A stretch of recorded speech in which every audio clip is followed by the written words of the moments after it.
Capital markets, we often talk about big ticket transactions, but one of the glues that we miss in Islamic finance is trade finance. Trade finance creates correspondent relationship, brings banks together, helps one bank to work with another bank. It allows a channel for distribution. If I know the appetite of Sharjah Islamic Bank or Emirates Bank, by seeing the type of trade and the transactions they do, it allows me to gauge and reciprocate and place easier.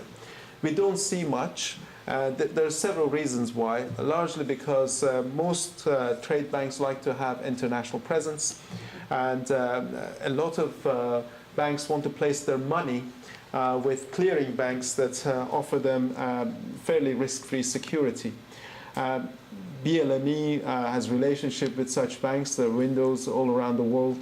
But one of the things that banks like HSBC or Standard Chartered or Deutsche, I can name the full list, do is that they pick up all of the trade finance as well, and that captures all of the trade, and they're fairly cost efficient at that because they have the economies of scale.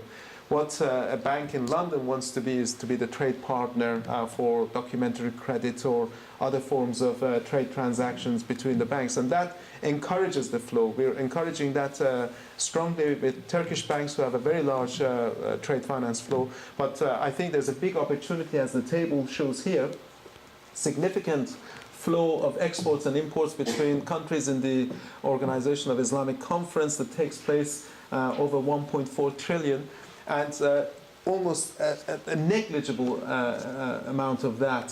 We expect the intra-OIC trade to be around $430 billion, and I will tell you that less than 1% of that goes through Islamic bank trade flows.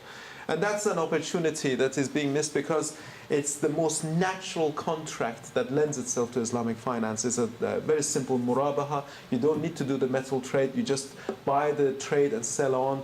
It's a fixed, and in the conventional banking, it's often a fixed term flow, and a big opportunity missed. And I think the more we repeat this message, the benefit is not just trade finance. I think it's a significant glue between the banks.